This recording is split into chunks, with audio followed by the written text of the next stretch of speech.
জনরবের পক্ষ থেকে আপনাদের সকলকে স্বাগত জানিয়ে মোদী সরকারের কাউন্টডাউন শুরু হয়ে গেল। আমরা অনেকদিন থেকেই বলে আসছিলাম, হয়তো আপনারা অনেকেই বিশ্বাস করেননি। নরেন্দ্র মোদী সরকারের পতন এখন শুধু সময়ের অপেক্ষা মাত্র। আজ সুপ্রিম কোর্টে কি হয়েছে কি হয়নি নির্বাচন কমিশনকে নিয়ে বা নির্বাচন কমিশনের এসআইআর নিয়ে, এসব কথা মাথা থেকে ছেড়ে দিন আপনারা, এসব কথা মাথা থেকে সরিয়ে দিন আপনারা। শুনে রাখবেন, এটা হয়তো আল্লাহর মার বা ভগবানের মার বলতে পারেন, বা রামেরই মার বলতে পারেন। ফকির এসেছিলেন ঝোলা নিয়েই তিনি বিদায় নেবেন, আর খুব বেশি সময় তার জন্য অপেক্ষা করছে না। তার সংকেত শুরু হয়ে গেছে বন্ধু। আমার যারা ফ্রেন্ড দেখছেন কিভাবে সংকেত শুরু হয়েছে, এবং আর কতদিন এই নরেন্দ্র মোদী সরকার টিকে থাকবে ভারতের মসনদে, সেই সময়সীমাটাও আমরা বলে দেব। শুধুমাত্র আপনারা আমাদের সঙ্গে থাকুন, এবং যারা এখনো পর্যন্ত সাবস্ক্রাইব করেননি বাংলার জনরবকে, তারা অবশ্যই সাবস্ক্রাইব করবেন। নরেন্দ্র মোদীর বিদায় শুধুমাত্র সময়ের অপেক্ষা, আজ সেটা দেখিয়ে দিয়েছে। গতকাল আপনারা জানেন যে দিল্লির কনস্টিটিউশন ক্লাবের ভোট হয়েছিল। এই কনস্টিটিউশন ক্লাবের ভোটে কংগ্রেস দলের পক্ষ থেকে কোনো পোস্টে, মানে সেক্রেটারি পোস্টে কোনো প্রার্থী দেওয়া হয়নি।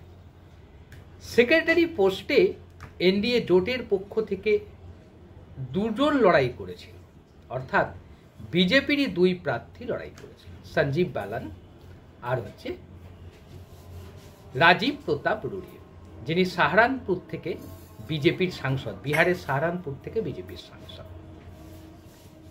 রাজীব প্রতাপ রুড়ি সময়ের বিচারে প্রায় 2 দশকের বেশি সময় ধরে কনস্টিটিউশন ক্লাবের সেক্রেটারি রয়েছেন। তা নিয়ে কংগ্রেস কোনোদিন আপত্তি করেনি। ভদ্রলোক ভালো মানুষ, জাতি ধর্ম বর্ণ নির্বিশেষে সকলকে নিয়ে চলেন। বিজেপি করেন ঠিকই, কিন্তু বিজেপি মানে সব বিজেপি তো আর খারাপ নয়, কিছু বিজেপি অবশ্যই ভালো আছেন। সেই ভালো সাংসদদের মধ্যে অন্যতম হচ্ছে রাজীব প্রতাপ রুড়ি। কনস্টিটিউশন ক্লাবে রাজীব প্রতাপ রুড়ির মতো ভালো বিজেপি সাংসদ রয়েছেন, এটা কি সহ্য করতে পারেন নরেন্দ্র মোদী বা অমিত শাহ? তারা এবার সিদ্ধান্ত নিয়েছিলেন যে এই ভালো সাংসদটিকে এবার বিদায় নিতে হবে কনস্টিটিউশন ক্লাব থেকে। তার বিরুদ্ধে প্রার্থী দিয়েছিলেন গুজরাট লবির সঞ্জীব বালানকে। সঞ্জীব বালান প্রার্থী হয়েছিলেন বিজেপির পক্ষে বলবো না, অমিত শাহ নরেন্দ্র মোদীর পক্ষে, এবং তার পক্ষে প্রচার করেছিলেন নরেন্দ্র মোদীর খাস শিষ্য বা মুরিদ বলতে পারেন, সেই খাস শিষ্য নিশিকান্ত দুবে।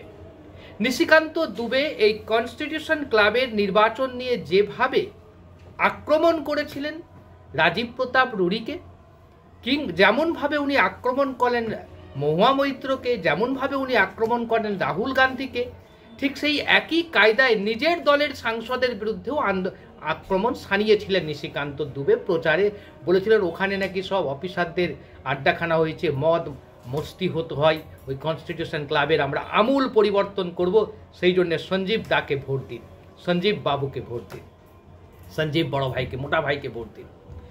সঞ্জীব মোটা ভাই আমার হেরে গেলেন। কেন হারলেন?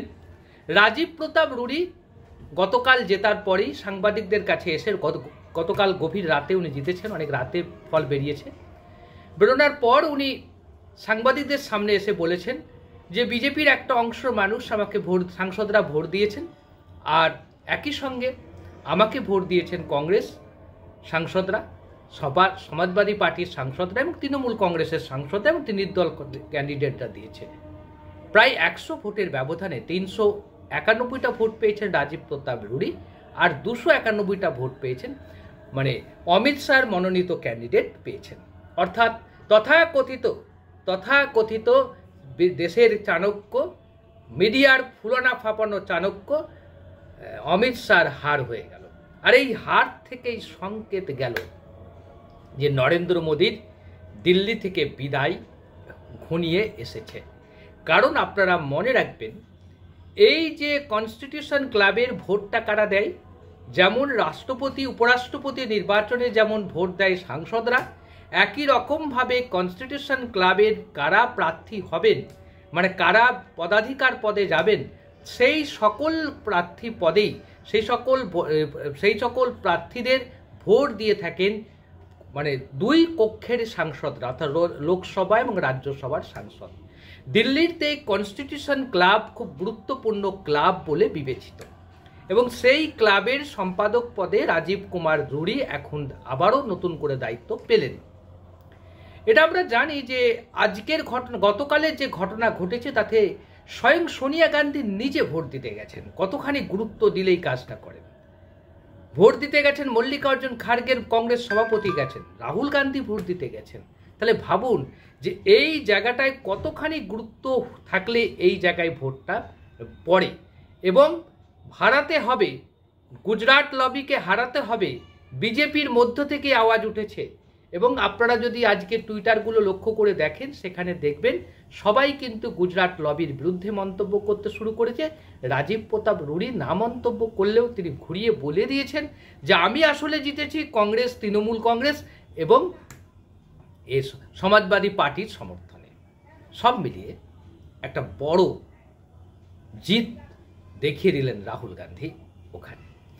এবার শেষ চারটা মেরে দিয়েছেন, শেষ ছক্কাটা মেরে দিয়েছেন। শেষ বলে শেষ ছক্কাটা, যেটার জন্য আমরা অপেক্ষা করছিলাম, সেই অপেক্ষাটাই পূর্ণ করে দিয়েছেন রাহুল গান্ধী। আজকে এই বোমাটা ফাটিয়েছেন জগনমোহন রেড্ডি, অর্থাৎ নরেন্দ্র মোদীর এক সময়কার ঘনিষ্ঠ অন্ধ্রপ্রদেশের প্রাক্তন মুখ্যমন্ত্রী জগনমোহন রেড্ডি বলেছেন যে হটলাইনে রাহুল গান্ধীর সঙ্গে চন্দ্রবাবু নাইডুর যোগাযোগ আছে, যে কোনো দিন যে কোনো সময় নরেন্দ্র মোদী সরকারের পতন ঘটতে পারে। এবং তিনি শুধুমাত্র এ কথাটা সাংবাদিক সম্মেলন করে ঘোষণা করেছেন, এমনি বিবৃতি দেননি। সাংবাদিকদের নানা প্রশ্নের উত্তর দিয়েছেন। তার মধ্যস্থকারী কে চন্দ্রবাবু নাইডুর সঙ্গে কংগ্রেসের হয়ে কথা বলছেন, সেই বিষয়টিও আলোচনার মধ্যে এনেছেন। তো সব মিলিয়ে নরেন্দ্র মোদীর বিদায় আসন্ন। কারণ মনে রাখবেন, গতকালই আমরা জানি যে সাকেত গোখেল, তৃণমূল কংগ্রেসের রাজ্যসভার সাংসদ, তিনি একটি টুইট করেছিলেন, এক্স হ্যান্ডেলে একটা পোস্ট করেছিলেন। সেখানে তিনি বলেছেন যে আমরা যে এই এসআইআরের বিরুদ্ধে বা নির্বাচন কমিশনের ভোট চুরির বিরুদ্ধে আমরা যে প্রচারে নেমেছি, আমরা যে মার্চ করেছি দিল্লিতে, তাতে অনেক এনডিএ সাংসদ আমাদেরকে বাহবা দিয়েছে এবং তারা আমাদের পাশে আছেন বলে কথা দিয়েছেন। সুতরাং আমরা এখন এনডিএ সাংসদদের মধ্যেও এনডিএ দল ভেঙে, এনডিএ গোষ্ঠী ভেঙে যেতে পারে, একটা বড় অংশের গোষ্ঠী ইন্ডিয়া জোটে যোগ দিতে পারেন। দিল্লির ওয়াকিবহাল মহল বলছেন যদি রাহুল গান্ধী একটা ফোন সরাসরি চন্দ্রবাবু নাইডুকে করেন, তাহলে কালকেই নরেন্দ্র মোদী সরকারের পতন হয়ে যেতে পারে। কিন্তু রাহুল গান্ধী সেটা করতে চাইছেন না। ভোট চুরি নিয়ে, ভোট চোর গদ্দি ছোড় এই স্লোগান নিয়ে রাহুল গান্ধী সারা দেশে প্রচারে নামবেন। এই যে বিহারে তিনি যাচ্ছেন 17ই আগস্ট থেকে, এবং সেখানে তিনি থাকবেন 15 দিন থাকার কথা, মিনিমাম 7-8 দিন তিনি থাকবেন। এইটা 15 দিন ধরে এই কর্মসূচি চলবে।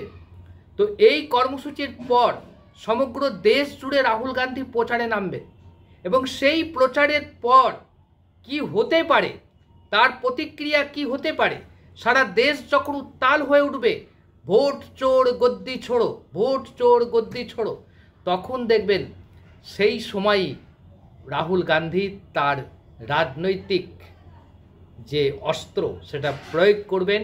চন্দ্রবাবু নাইডু প্রত্যাহার করবে নরেন্দ্র মোদী সরকারের উপর থেকে তার সমর্থন। উল্টো দিকে আপনাদের বলে দিন, নীতিশ কুমারের দলের একটা বড় অংশের সমর্থন পাবে রাহুল গান্ধী। একই সঙ্গে ওদিকে একনাথ শিন্দে, আজকের মহারাষ্ট্র মন্ত্রিসভার বৈঠকে একনাথ শিন্দে যোগ দেননি। শুধু যোগ দেওয়া তো দূরের কথা, তার মন্ত্রীরাও যোগ দেননি, তার সহযোগী মন্ত্রী, তার দলের মন্ত্রী, অন্য মন্ত্রীরা।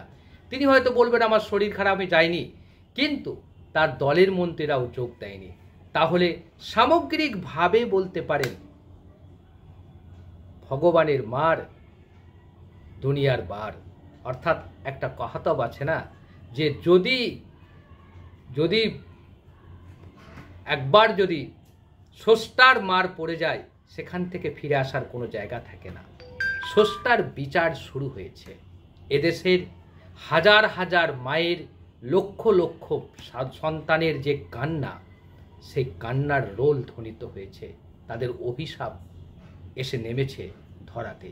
খুব বেশি দিন নরেন্দ্র মোদী দিল্লির মসনদে থাকবেন না, মিলিয়ে নেবেন আপনারা। কোনো বাড়িয়ে কথা বলছি না, গদি মিডিয়া আমরা নই। আমরা নরেন্দ্র মোদীর পক্ষেও নই, রাহুল গান্ধীর পক্ষেও নই। আমরা যা সত্য, রাজনৈতিক ইতিহাস যা বলছে, ভবিষ্যৎ যা বলছে, সেই সংকেত আপনাদের কাছে পৌঁছে দেওয়ার জন্য দায়বদ্ধ। সেই দায়বদ্ধতার কাছ থেকেই আমরা বলে গেলাম, নরেন্দ্র মোদী সরকারের পতন শুধুমাত্র সময়ের অপেক্ষা। আপনারা কি ভাবছেন? আপনাদের মতামতের প্রত্যাশায় রইলাম। আজ এই পর্যন্ত, আবারও দেখা হবে অন্য কোনো বিষয়।